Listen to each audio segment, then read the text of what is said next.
اللہ تعالیٰ اس آیت میں کہتے ہیں ادعو الی سبیل ربک، اپنے رب کی راہ کی طرف دعوت دو، اپنے رب کی راہ کی طرف دعوت دو۔ اس سے مزید آگے ایک اور بات اللہ نے کہی، اپنے رب کے راہ کی طرف، اپنے رب کی راہ کی طرف دعوت دو۔ تو یہاں راہ کا لفظ بہت ضروری ہے۔ دیکھیں، ایک ہوتی ہے راہ اور ایک ہوتی ہے منزل، ان دونوں میں زمین آسمان کا فرق ہے۔ اور قرآن نے اپنے الفاظ، ہمارے مفسرین نے اس کو بہت خوبصورتی سے بیان کیا ہے کہ قرآن اپنے الفاظ تصویر کے ذریعے بیان کرتا ہے۔ یعنی جب اللہ تعالیٰ الفاظ استعمال کر رہے ہوتے ہیں تو اس سے ذہن میں ایک تصویر بنتی ہے، ایک سین بنتا ہے، اور اس سین میں آپ کسی کو دعوت دے رہے ہو بہت محبت سے، بہت دوستی سے، کہ وہ آپ کے ساتھ ایک رستے میں آپ کو جوائن کرے۔ یعنی اس کا مطلب یہ نہیں ہے کہ آپ کسی منزل پہ بلا رہے ہو، آپ کسی رستے پر بلا رہے ہیں۔ اور رستے پہ بلانے سے مراد یہ ہے کہ آپ خود بھی نہیں پہنچے ہوئے کسی منزل پہ۔ اب اس کو سمجھنے کی کوشش کریں کہ جب آپ کسی کو اللہ کی راہ کی طرف پکار رہے ہوتے ہو نا، تو اگر آپ اس راہ پہ چلتے رہے ہو تو آپ کہیں تک پہنچ گئے ہو۔ جب آپ کسی اور کو بلا رہے ہو نا، تو اس سے میں یہ توقع نہیں کر سکتا کہ جہاں میں پہنچ گیا وہ وہاں سے شروع کرے۔ وہ جہاں کھڑا ہے اس نے وہاں سے شروع کرنی ہے بات، وہاں سے اس نے پہلا قدم لینا ہے۔ اور میں اس سے یہ توقع بھی نہیں کر سکتا کہ وہ میری سپیڈ سے چلے، تیز تیز چلو، جلدی جلدی چلو، تم اتنے آہستہ کیوں چل رہے ہو، تھک کیسے گئے، رک کیوں گئے؟ اگر آپ نے راستے کی طرف بلایا ہے اور کسی نے فرض کرنے راستہ بھی شروع بھی نہیں کیا، سفر اپنا شروع بھی نہیں کیا، بس اس کی تیاری کر رہا ہے یا سفر کے بارے میں سوچ رہا ہے یا سفر کے لیے کچھ سامان پیک کر رہا ہے، کچھ کر رہا ہے، تو اس نے سفر میں کوئی پروگرس ابھی نہیں کی، آپ کو پروگرس نظر بھی نہیں آ رہی، لیکن پھر بھی وہ پروگرس ہے۔ آپ نے دعوت دی ہے سفر کی، تو اس نے کہا ٹھہر جاؤ، میں ذرا کچھ تیاری کر لوں۔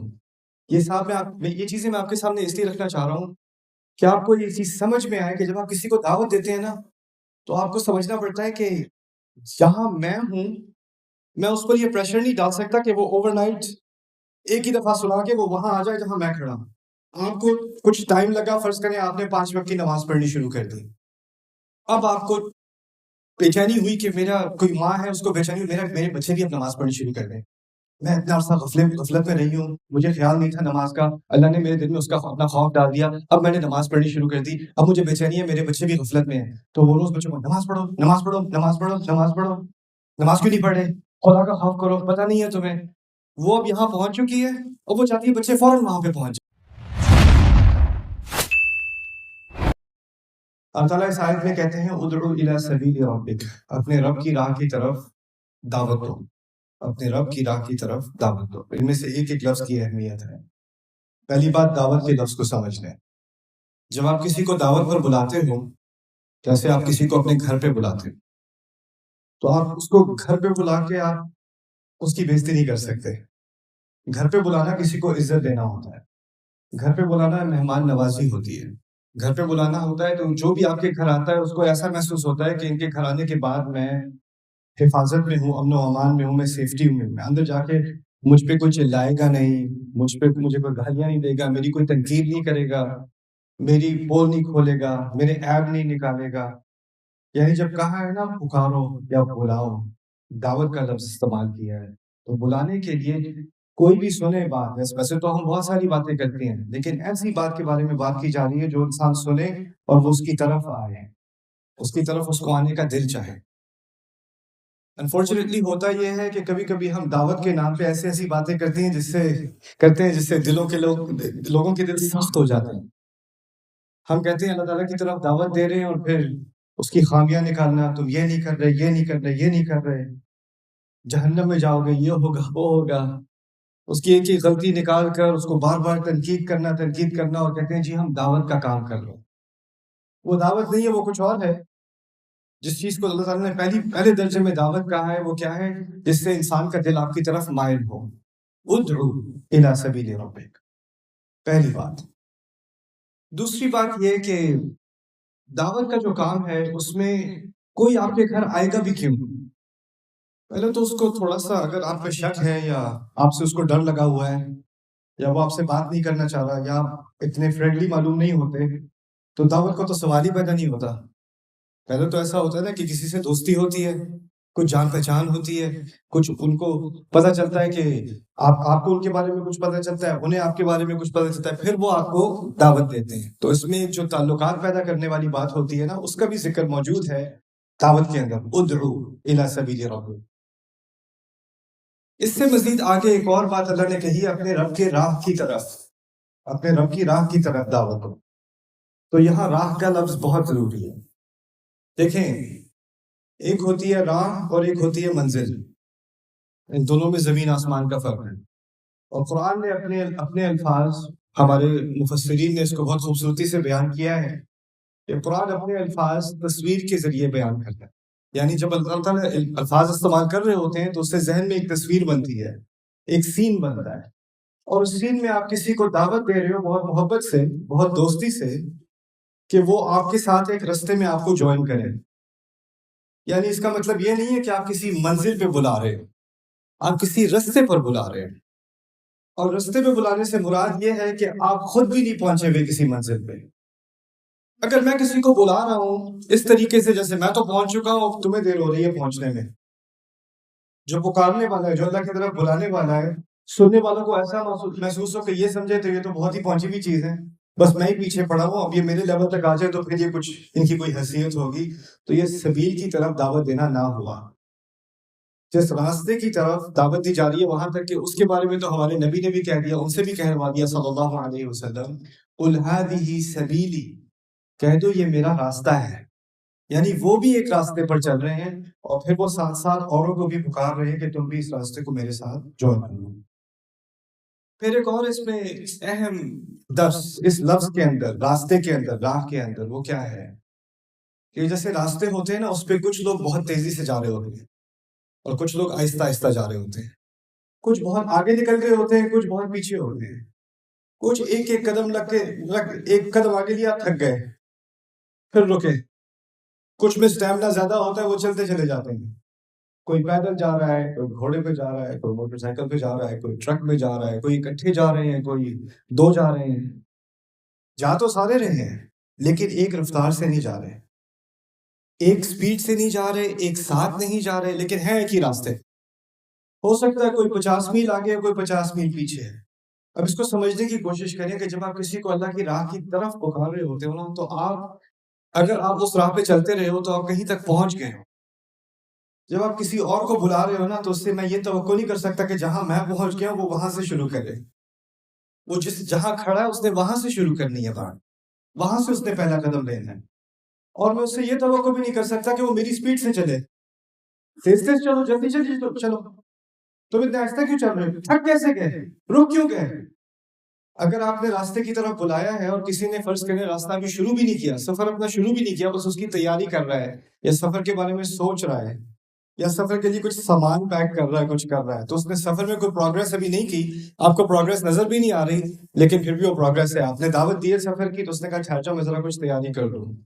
یہ چیزیں میں آپ کے سامنے اس لیے رکھنا چاہ رہا ہوں کہ آپ کو یہ چیز سمجھ میں آئے کہ جب آپ کسی کو دعوت دیتے ہیں نا، تو آپ کو سمجھنا پڑتا ہے کہ جہاں میں ہوں میں اس پر یہ پریشر نہیں ڈال سکتا کہ وہ اوور نائٹ ایک ہی دفعہ سنا کے وہ وہاں آ جائے جہاں میں کھڑا ہوں. آپ کو کچھ ٹائم لگا، فرض کریں آپ نے 5 وقت کی نماز پڑھنی شروع کر دی. اب آپ کو بےچینی ہوئی کہ میرا کوئی ماں ہے، اس کو بےچینی ہوئی میرے بچے بھی اب نماز پڑھنی شروع کر دیں. میں اتنا عرصہ غفلت میں رہی ہوں، مجھے خیال نہیں تھا نماز کا، اللہ نے میرے دل میں اس کا اپنا خوف ڈال دیا، اب میں نے نماز پڑھنی شروع کر دی، اب مجھے بے چینی ہے، میرے بچے بھی غفلت میں ہیں. تو وہ روز بچوں کو نماز پڑھو، نماز پڑھو، نماز پڑھو، نماز پڑھو، نماز کیوں نہیں پڑھ رہے، خدا کا خوف کرو، پتہ نہیں ہے تمہیں. وہ اب یہاں پہنچ چکی ہے اور وہ چاہتی ہے بچے فوراً وہاں پہ پہنچ جائیں. لیکن بچوں کے ساتھ ہوتا کیا ہے، اس کو آپ جتنا کہو گے نماز پڑھو نماز پڑھو، مصیبت ہے، امی پھر شروع ہو گئی، دوبارہ میرا پیچھے نہیں چھوڑتی. اور پھر ایسی مائیں ہزاروں کی تعداد میں میرے پاس آ چکی ہیں، کہتی ہیں میں اپنے بچوں کو کہتی رہتی ہوں نماز پڑھو، وہ سنتے ہی نہیں ہیں، بلکہ وہ الٹا انوئے ہو جاتے ہیں، چڑ جاتے ہیں، ضد میں آ جاتے ہیں. وہ تو اب مجھ سے بھاگتے ہیں، وہ سمجھتے ہیں میں جیسے ہی وہ بولوں گی میں ان کو دوبارہ خطبہ سنانا شروع کر دوں گی تو میری بات ہی نہیں سنتے. تو میں تو کہتا ہوں ٹھیک کرتے ہیں، اللہ تعالیٰ نے جو بات سمجھائی ہے اگر آپ کے ساتھ ایسا کیا جاتا تو آپ بھی کبھی نماز نہ پڑھتی. اللہ تعالیٰ نے ایک وقت پر آ کر آپ کے دل میں کوئی چیز ڈالی ہے اور وہ کسی نے نرمی سے بات کی ہوگی تبھی ڈالی ہے نا، اور کسی نے آپ کے ساتھ کچھ تحمل سے کام کیا ہوگا تبھی ڈالی ہوگی نا. ایک مشہور حدیث کا حوالہ یاد آتا ہے، رسول صلی اللہ علیہ وسلم کے پاس ایک شخص آیا، کہتا ہے ابایعک علی صلاتین، میں آپ کو بیعت دینے کو تیار ہوں، مسلمان ہونے کو تیار ہوں، نمازیں میں نے 2 پڑھنی ہے، 5 نہیں پڑھ سکتا، میں 2 پڑھوں گا. اور اس کنڈیشن پہ، اس شرط پہ میں مسلمان ہونے کو تیار ہوں۔ روایت میں آتا ہے رسول صلی اللہ علیہ وسلم نے اس کا اسلام قبول کر لیا کچھ آگے سے کہے بغیر، وہ خوشی خوشی چلا گیا۔ باقی سارے صحابہ حیران، یہ کیا نیا ڈسکاؤنٹ پروگرام شروع ہوا ہے کہ 5 سے 2 ہو گئی نمازیں؟ پوچھا کہ یہ کیا ہوا؟ تو وہ کہتے ہیں جب اس کو نماز کی لذت آئے گی تو خود ہی وہ 5 پڑھنی شروع کر دے گا۔ اس کے بارے میں اللہ تعالیٰ خود کہتے ہیں لَتَرْكَبُنَّ طَبَقًا عَنْ طَبَقٍ، تم ایک قدم، ایک لیول پر ایک دفعہ میں چڑھتے چلے جاؤ گے، آگے بڑھتے چلے جاؤ گے۔ ہر کوئی ایک دم سے اسی طرح 0 to 100 نہیں جا سکتا۔ تو جب ہم دعوت کی بات کرتے ہیں تو پہلی چیز ہوتی ہے کسی کے ذہن میں کوئی بات ڈالنا۔ اس کے بارے میں ایک اور اشارہ رسول صلی اللہ علیہ وسلم سے کیا گیا، بہت خوبصورت بات ہے، انما تنذر من اتبع الذکر وخشی الرحمن بالغیب، سورۃ یاسین میں۔ کیونکہ رسول صلی اللہ علیہ وسلم دعوت دیا کرتے تھے بازار میں جا کر کھلے عام، قرآن کی بات سنا رہے ہیں، اکثریت مکے والوں کو سننے میں کوئی دلچسپی نہیں ہے، لگتا ہے کوئی آڈینس ہی نہیں ہے، کوئی ان کو دھیان ہی نہیں دے رہا۔ تو اللہ تعالیٰ نے اپنے نبی کو ایک بات بتائی، بڑی پیاری بات بتائی، آپ صرف اسی کو خبردار کر سکتے ہیں جو خود اس یاد دہانی کے پیچھے آئے، من اتبع الذکر، اور پھر کہا وہ خشی الرحمن بالغیب، یہ ہیرے والے الفاظ ہیں، اور جس نے الرحمن کا خوف کیا غیب میں۔ غیب سے 2 مرادیں ہیں، ایک مراد کی ابھی میں بات کروں گا، یعنی آپ کی بات تو اس نے سن لی اور وہ چلا گیا تو آپ کو لگا آپ کی بات کا اس پہ کوئی اثر ہی نہیں ہوا، لیکن آپ کی آنکھوں سے غائب ہونے کے بعد رات کو جب وہ سونے لگا اور کوئی اور اس کو نہیں دیکھ رہا تھا تو اس کے ذہن میں وہ اچھی بات تھی جو آپ نے کی تھی۔ آپ کو نہیں معلوم آپ کی بات کا اثر کب جا کر ہوگا، ابھی ہوگا، 4 سال بعد ہوگا، 10 سال بعد ہوگا، اسی رات ہوگا، آپ کو نہیں معلوم۔ اور آپ کو نہیں معلوم کہ اس اثر کا آہستہ آہستہ، جو اس طرح بیج ہوتا ہے نا، اس کو اگتے اگتے وقت لگتا ہے، اسی طرح ذہن میں خیال ہوتا ہے، اس کو بڑھتے بڑھتے وقت لگتا ہے۔ اچھی بات کو بھی دل کے اندر تک جانے کا اور اس کے بعد اس کو باہر ایونچولی نکلنے کا، اس کا ایک پروسیس ہوتا ہے۔ تو جب ہم نے کسی کو اسلام کی طرف دعوت دینی بھی ہے، آپ کا کوئی یونیورسٹی میں دوست ہے، آپ چاہتے ہو کہ وہ بھی اچھا کچھ اس کی اپنی بری عادتیں چھوڑ دے، کوئی اچھی عادتیں اڈاپٹ کر لے، کچھ اچھی بات سیکھ لے، آپ چاہتے ہو کہ وہ شراب کی طرف نہ جائے، ڈرگس کی طرف نہ جائے، آپ چاہتے ہو کہ وہ خراب کمپنی کو چھوڑ دے، آپ چاہتے ہو کہ وہ نماز پڑھنا شروع کر دے، یہ ساری عادتیں جو ہیں نا، یہ ساری حرکتیں جو ہیں، یہ باہر کی ہیں۔ قرآن جو تبدیلی لا رہا ہے نا، جس راستے کی طرف اللہ دعوت دے رہے ہیں، وہ اصل میں تبدیلی اندر ہوتی ہے، وہ اصل تبدیلی اندر ہوتی ہے۔ اور ہمیں فکر ہوتی ہے کہ باہر سے سب تبدیلی آ جائے، خیر ہے، اچھا چلو باہر سے تو یہ ٹھیک کر رہا ہے نا، پھر اس کے اندر جو کچھ ہو رہا ہے اس کی مجھے کوئی فکر نہیں، میری تسلی ہو گئی۔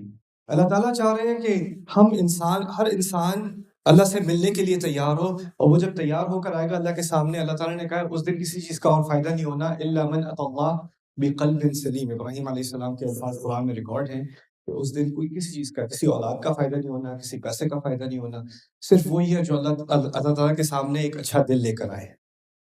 اصل مقابلہ، اصل جنگ دل کا ہے، اصل جنگ دل کی ہے۔ تو اس لیے میں نے جب کسی کو دعوت دینی ہے اس آیت کی وجہ سے، جو میرے رب نے کہا، پہلے تو محبت سے دینی ہے جیسے گھر پہ دعوت دی جاتی ہے، دوسری بات یہ سمجھنا ہے کہ یہ ایک راستہ ہے، اس میں کسی سے توقع نہیں رکھ سکتا کہ وہ فوراً اس جگہ پر پہنچ جائے، باہر سے بھی اندر سے بھی، جہاں میں پہنچا ہوں۔ لیکن اس میں ایک آخری بات، اس خطبے کے ختم ہونے سے پہلے، جو میں آپ کے سامنے رکھوں، اس میں اللہ تعالیٰ نے کہا کہ دعوت کے 3 مختلف طریقے ہیں، بالحکمہ والموعظۃ الحسنہ وجادلہم باللتی ہی احسن۔ 3 مختلف سٹائل اللہ تعالیٰ نے بیان کیے ہیں اس آیت میں کہ جب آپ نے اللہ کی طرف کسی کو بلانا ہے نا، تو یہ 3 طریقے آپ استعمال کر سکتے ہیں۔ پہلا طریقہ کیا ہے؟ حکمت، الحکمہ۔ حکمت کی عربی میں ذرا ڈیفینیشن ہماری حکمت سے، اردو والی حکمت سے اور ہے۔ حکمت کو عربی میں کہا جاتا ہے العلم النافع والعمل به، کسی کے پاس ایسا علم ہو جو اس کو فائدہ دے اور وہ اس پر عمل بھی کرے، تو ایسے شخص کو کہتے ہیں اس میں حکمت ہے۔ بہت ہی اسٹوپڈ سی مثال آپ سمجھ لیں تاکہ بات سمجھ میں آ جائے۔ اگر آگ جلی ہوئی ہے اور کوئی اس کو ہاتھ نہیں لگا رہا کیونکہ ہاتھ جل جائے گا، تو اس میں حکمت ہے کہ وہ آگ میں ہاتھ نہیں ڈال رہا، یعنی آپ کے پاس نالج بھی ہے کہ آگ خطرناک ہے اور آپ اس پر عمل بھی کر رہے ہیں، یہ حکمت ہے۔ کوئی لڑکا میڈیکل اسٹوڈنٹ ہے، لنگ اسپیشلسٹ بننا چاہ رہا ہے، لیکن اس کو اسموکنگ ایڈکشن بھی ہے، تو اس میں حکمت نہیں ہے، کیونکہ عام دنیا کی پاپولیشن سے زیادہ اس کو پتا ہے کہ اسموکنگ کا کیا اثر ہوتا ہے اس کی لنگس کے اوپر، لیکن علم تو ہے مفید، لیکن اس پہ عمل کرنے کی اس میں حکمت نہیں ہے. آپ سمجھ رہے ہو بات؟ تو حکمت ہوتی ہے کہ اگر ایک طرف تو علم بھی اچھا ہو، لیکن اتنی عقل بھی ہو انسان میں کہ اس علم کا فائدہ اٹھا کر اس کو عمل میں بھی لے آئے. پہلا طریقہ اللہ تعالیٰ نے اللہ کی طرف بلانے کا یہ دکھایا ہے کہ حکمت سے بلاؤ. اس کا مطلب یہ ہے کہ اگر میں ایسا بن جاؤں کہ مجھے کوئی اچھی چیز سیکھنے کو ملی، میں اچھی کوئی چیز جانتا ہوں، لیکن میں اس کو اپلائی بھی کر رہا ہوں، تو جب میں اپلائی کر رہا ہوتا ہوں نا، تو میں بولوں یا نہ بولوں، میرے عمل میں حکمت ہے، میرے کردار میں حکمت ہے، میرے بولنے کے طریقے میں حکمت ہے. جیسے میں بزنس کر رہا ہوں اس میں حکمت ہے. اس کی میں ایک عظیم آپ کو مثال دیتا ہوں. ایک عالم ہے امریکہ میں، وہ پہلے عیسائی تھے، پھر مسلمان ہوئے، پھر جا کے انہوں نے سعودیہ میں، جارڈن میں، سیریا میں اور جگہ کئی مقامات پر جا کر انہوں نے تعلیم حاصل کی. جمال زربوزو ان کا نام ہے. وہ اپنے ایک واقعہ بتاتے ہیں کہ مسلمان ہونے سے پہلے وہ ایک دکان میں گئے. مسلمان شاپ اونر تھا امریکہ میں، جو وہ ترازو ہوتا ہے نا سبزیاں وغیرہ بیچنے والا، اس میں اسٹیٹ کی طرف سے ایک لا ہے، ایک قانون ہے کہ 5% اگر ادھر ادھر ہو جائے تو خیر ہے. 5% سے زیادہ اونچ نیچ نہیں ہونی چاہیے، کیونکہ اس میں مارجن آف ایرر کہتے ہیں نا، تو مارجن آف ایرر 5% ہے، اس کے علاوہ اگر کرو گے تو پھر انلیگل ہے، ورنہ اتنا ہی تو اس نے جب وہاں پر جا کر اپنی گروسریز خریدی، کچھ سبزیاں وغیرہ خریدی، تو جو اونر ہے اس نے مزید سبزیاں ڈال دی خریدنے کے، یعنی جتنے کے پیسے دیے تھے اس سے 1-2 زیادہ ٹماٹر ڈال دیے تھے. تو کہتا ہے یہ کیا کر رہے ہو؟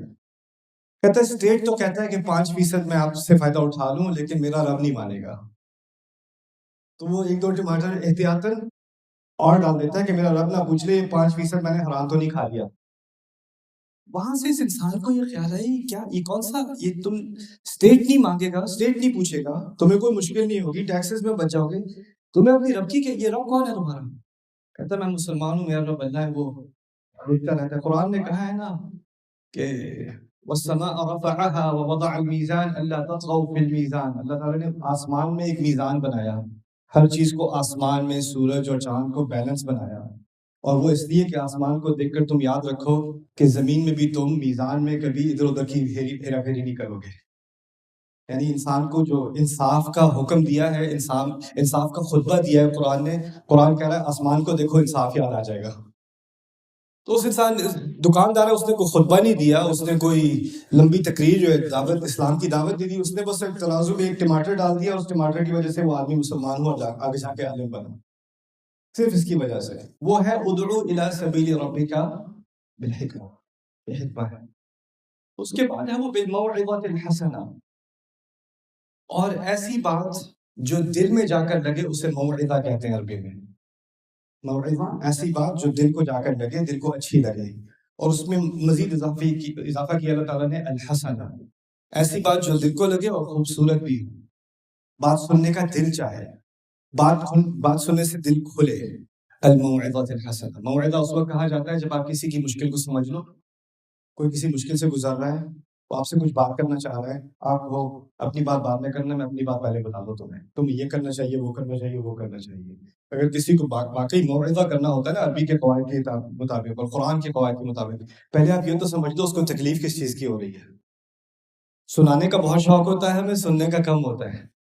پہلے سن تو لو کیا کہنا چاہ رہے ہیں، سن تو لو کہاں پہ تکلیف ہے، سن تو لو کس چیز سے گزرا ہے. اس کے بعد الموعظہ الحسنہ.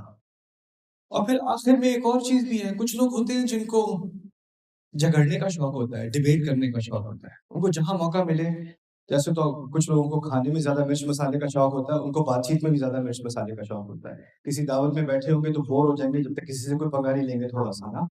تو کچھ ایسے لوگ ہوتے ہیں، آپ کے گھروں میں ہوں گے، آپ کی فیملیز میں ہوں گے، آپ کے دوستوں میں ہوں گے، خاص کر اسلام کے بارے میں، یار یہ جو بات ہے یہ مجھے کچھ سمجھ نہیں آ رہی، کیا اس کی کوئی تک نہیں بنتی. اور اس نے وہی بات 10 سال سے وہ وہی بات کر رہا ہے، کیونکہ اسے پتا ہے اس سے بڑے مزے کی بات میں مسالے دار ڈیبیٹ ہوتی ہے. اس کو حل نہیں چاہیے، اس کو انٹرٹینمنٹ چاہیے. تو ایسے لوگ بھی ہوتے ہیں جن کو بس آرگیومنٹ کرنے کا شوق ہوتا ہے. وہ آپ کو گھمائی جائیں گے، آپ سمجھ رہے ہو اللہ کی بات کر رہے ہو، اس کی انٹرٹینمنٹ ہو رہی ہے. ایسے لوگوں کے بارے میں اللہ تعالیٰ نے کہہ دیا وَجَادِلْهُمْ بِالَّتِي هِيَ أَحْسَنُ، ان کو جواب تو دیا کرو لیکن زیادہ خوبصورت طریقے سے. یعنی ان کے ٹریپ میں نہ پھنسا کرو، سمجھ جایا کرو کہ کیا کھیل کھیلا جا رہا ہے، اور اس کا جواب زیادہ خوبصورت، زیادہ عقل مند طریقے سے دیا کرو۔ وجادلہم بالتی ہی احسن۔ اب آخری اس آیت کا حصہ، ان ربک هو اعلم بمن ضل عن سبیلہ وهو اعلم بالمہتدین۔ بہت ہی عظیم الفاظ ہیں اور بہت آسانی سے انسان ان کو بھول جاتا ہے، یہاں تک کہ جو قرآن کی طرف یا اللہ کی طرف دعوت بھی دے رہا ہوتا ہے نا، لوگوں کو اللہ کی طرف پکار بھی رہا ہوتا ہے، وہ یہ بات بھول جاتا ہے۔ اللہ کہتے ہیں تیرا رب وہی اکیلا ہے جو جانتا ہے کہ کون اس کی راہ سے ہٹا ہوا ہے، اور وہی اصل میں جانتا ہے کہ ہدایت پر کون لوگ ہیں، وہی اصل میں جانتا ہے۔ میں کیا دیکھتا ہوں، میں کسی کو دیکھتا ہوں کہ وہ میری طرح سے نماز نہیں پڑھتا، میری طرح سے اس کا لباس نہیں ہے، میری طرح سے اس کی عادتیں نہیں ہیں، میری جو اسلام کی انڈرسٹینڈنگ ہے، جو جہاں تک میں سمجھا اس کی انڈرسٹینڈنگ وہ نہیں ہے، تو میرے نزدیک میں ہدایت پر ہوں اور وہ گمراہ ہے۔ میرا رب مجھے بتا رہا ہے صاف صاف، تم نہیں جانتے کون ہدایت پر ہے اور کون صحیح راستے پر ہے۔ میں اپنے علم کی بنیاد پر حق کی تلاش میں جہاں تک میں پہنچا ہوں وہ تو میں پہنچا ہوں، لیکن میری اس ہدایت، جس ہدایت پر میں ہوں، اس کی اصل حیثیت کیا ہے اللہ کے ہاں، کتنا قابل قبول ہے، وہ میرا رب جانتا ہے، میں نہیں جانتا۔ میں جہاں تک میں بڑا عالم بھی بن جاؤں، اسپیکر بھی بن جاؤں، میرے منہ پہ مائک لگاؤ، سارے سن رہے ہوں، اس کا مطلب یہ نہیں ہے کہ مجھے زیادہ پتا ہے، میں ہدایت پر زیادہ ہوں، آپ ہدایت پر کم ہو۔ میرا رب ہی جانتا ہے ہدایت پہ زیادہ کون ہے، اور میرا رب یہ بھی جانتا ہے کہ کوئی ہندو بھی ہو، کوئی بدھسٹ بھی ہو، کوئی ایتھیسٹ بھی ہو، کہ اس کے دل میں جو ہدایت کا بیج اللہ نے ڈالا ہوا ہے، جو بعد میں جا کے اگے گا، اس کو میرا رب بہتر جانتا ہے، میں نہیں جانتا۔ میں اپنے مقام پہ کھڑا ہو کے باہر سے لوگوں کو دیکھ کے کہوں یہ گمراہی پر ہے، یہ بھی گمراہی پر ہے، یہ بھی گمراہی پر ہے، یہ بھی گمراہی پر ہے، تو مجھے آسانی سے جج کرنے کا شوق ہو جاتا ہے، اور پھر مجھے یہ ہوتا ہے کہ چلو اللہ کا شکر ہے میں تو ہدایت پر ہوں، باقی سب گمراہی پر ہیں۔ تو ایک عجیب سا کانفیڈنس ہے، خود اعتمادی ہے کہ ہدایت پہ میں ہوں، باقی سب گمراہی پر ہیں۔ اللہ تعالیٰ کہہ رہے ہیں آخر میں آپ بھی ہدایت کے طلبگار ہو جیسے باقی سب ہیں۔ اگر کل تک یا پچھلے گھنٹے تک، پچھلے 5 منٹ تک میں ہدایت پر تھا، اس کی کوئی گارنٹی نہیں ابھی میں ہدایت پر ہوں۔ ہمارے نبی سے بھی صلی اللہ علیہ وسلم مطالبہ کیا گیا ہے کہ کتنی دفعہ ہر کچھ لمحوں بعد نماز میں کھڑے ہو کے اہدنا الصراط المستقیم، اہدنا الصراط المستقیم، ہدایت دیجیے، ہدایت دیجیے، ہدایت دیجیے، ہدایت۔ طلب اس چیز کی جاتی ہے، مانگی وہ چیز جاتی ہے جو آپ کی ملکیت نہیں ہوتی، اس کو آپ اون نہیں کر سکتے۔ تو جب ہمیں نماز میں سکھایا گیا نا بار بار ہدایت مانگنے کا، اس کا مطلب ہے ہم میں سے کوئی بھی ہدایت کا مالک نہیں ہے۔ یہ نہیں ہے کہ ایک دفعہ ہدایت آ گئی تو بس میری جیب میں رکھی ہوئی ہے، اب وہ میری چیزیں، اب باقی بیچارے جو ہیں سارے محروم ہیں، میں ان کو لا کے دے دوں۔ نہ نہ نہ، ان ربک هو اعلم بمن ضل عن سبیلہ وهو اعلم بالمہتدین۔ وہ بہتر جانتا ہے ہدایت پر کون لوگ ہیں، وہ بہتر جانتا ہے کہ کون اس کی راہ سے ہٹ گیا ہے۔ اور خطرناک ترین چیز یہ ہوتی ہے کہ جو ایک دفعہ ہدایت پر ہوتا بھی تھا، وہ اپنے اوپر اتنا گھمنڈ کرنے لگتا ہے، اتنا غرور کرنے لگتا ہے کہ میں تو ہدایت پر ہوں، کہ اسی کی وجہ سے اس کے دل میں سے ہدایت نکل جاتی ہے، اس کو پتہ بھی نہیں چلتا۔ اس کو باقی سب کی گمراہی نظر آ رہی ہوتی ہے، اپنی گمراہی سے وہ اندھا ہو جاتا ہے۔ جس دین نے ہمیں اپنے بارے میں سوچنے کی فکر دی، پہلے میں آئینے میں تو دیکھوں میں کہاں کھڑا ہوں، اگر اس دین کے ذریعے میں بس باقیوں کو تو دیکھتا رہوں، باقیوں پہ تبصرہ کرتا رہوں، باقیوں پہ میں تنقید کرتا رہوں، اپنے آپ سے اندھا ہو جاؤں، تو پھر یہی سب سے بڑی ٹریجڈی ہے۔ ان ربک هو اعلم بمن ضل عن سبیلہ وهو اعلم بالمہتدین۔ اللہ تعالیٰ ہمیں اس عظیم آیت کی حکمت کو اپنی زندگی میں لانے کی توفیق دے، اور ہمارے گھر والوں کو، ہمارے احباب کو ایسی حکمتیں جو ہیں ہم ایک دوسرے سے محبت سے شیئر کر سکیں، تاکہ قرآن کا نور آپ کی زندگی میں بھی آئے، آپ کے ارد گرد کے لوگوں کی زندگی میں بھی آئے۔ بارک اللہ لی ولکم فی القرآن الحکیم ونفعنی وإیاکم بالآیات والذکر الحکیم۔ الحمد لله وكفى والصلاة والسلام على عباده الذين اصطفى، خصوصا على أفضلهم وخاتم النبيين محمد الأمين وعلى آله وصحبه أجمعين۔ قال الله عز وجل في كتابه الكريم بعد أن أقول أعوذ بالله من الشيطان الرجيم: إن الله وملائكته يصلون على النبي يا أيها الذين آمنوا صلوا عليه وسلموا تسليما۔ اللهم صل على محمد وعلى آل محمد كما صليت على إبراهيم وعلى آل إبراهيم في العالمين إنك حميد مجيد۔ اللهم بارك على محمد وعلى آل محمد كما باركت على إبراهيم وعلى آل إبراهيم في العالمين إنك حميد مجيد۔ عباد الله رحمكم الله، اتقوا الله، إن الله يأمر بالعدل والإحسان وإيتاء ذي القربى وينهى عن الفحشاء والمنكر ولذكر الله أكبر والله يعلم ما تصنعون. أقم الصلاة إن الصلاة كانت على المؤمنين كتابا موقوتا.